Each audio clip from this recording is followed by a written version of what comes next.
नमस्कार फ्रेंड, देखिए प्रश्न है 16,200 रुपये की राशि को ए, बी और सी के बीच विभाजित किया गया था। अगर ए को 1,200 रुपया कम प्राप्त होते तो शेयरों का अनुपात 3:4:5 होता। शुरू में ए का हिस्सा क्या था? देखिए सवाल में बताया गया है कि इतना रुपये की जो राशि को ए, बी, सी के बीच बांटा गया, ठीक है, ए, बी, सी के बीच बांटा गया, ए, बी और सी के बीच बांटा गया। यदि ए को 1,200 रुपया कम मिलता, 1,200 रुपया कम मिलता, तो ये थोड़ी है ना बताया गया है कि 1,200 रुपया अगर कम मिला तो ये 1,200 बी और सी को मिल गया। ठीक है, कहने का मतलब ये हो गया कि ये जो 16,200 है उसमें से 1,200 रुपया कम को ही बांटा गया है। समझ पाए? तो ये 16,200 में अगर 1,200 घटा देंगे तो कितना बचेगा? बोलिए 15,000 हो जाएगा।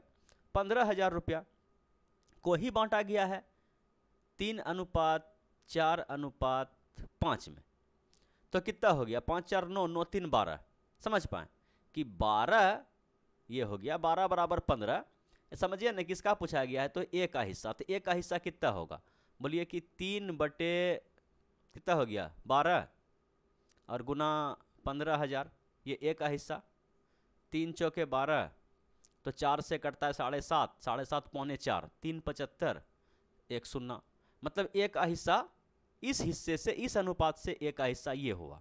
लेकिन पूछा गया है कि शुरू में ए का हिस्सा क्या था, कि जब इसमें जो है ए को मिला है इतना, लेकिन ए को इसमें से 1,200 रुपया कम ना मिला है। इसमें अगर 1,200 रुपया जोड़ देंगे तो प्रारंभिक ए का हिस्सा आ जाएगा। बात समझ पाए कि नहीं समझ पाए? तो ये हो गया 50 और 7 दूनी 9 और ये हो गया 49, 50। ऑप्शन नंबर ए ही इस सवाल के लिए सटीक बैठता है। बोलिए कोई दिक्कत तकलीफ परेशानी? बोलिए कोई दिक्कत तकलीफ परेशानी नहीं होना चाहिए। इसमें एक क्वेश्चन और सटाने का मेरा मन है क्योंकि ये वीडियो काफ़ी छोटा बना है।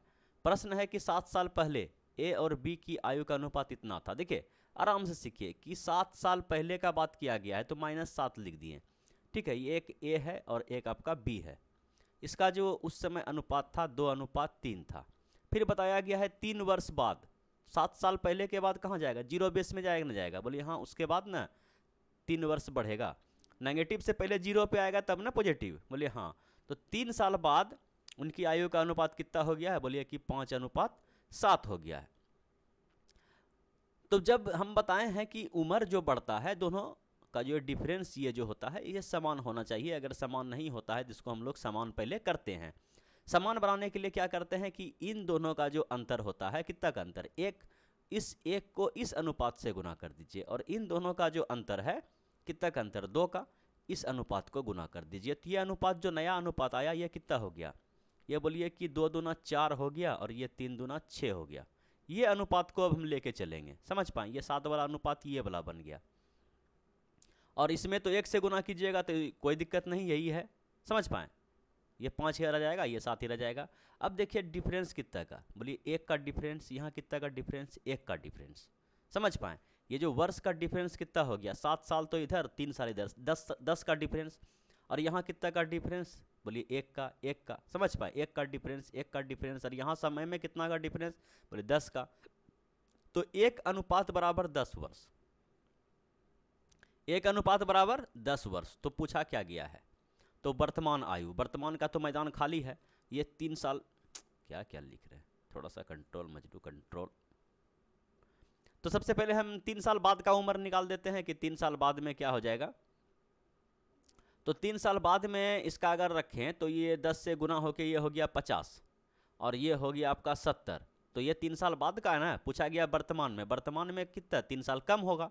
ये 3 साल बाद 50 होगा, ये 3 साल बाद 70 होगा। तो वर्तमान में 3 साल कम होगा, यानी कि ये 47 होगा और ये आपका 6 पर 7 हो 67 हो जाएगा। तो ये पूछा इन दोनों का योग बताओ कितना है।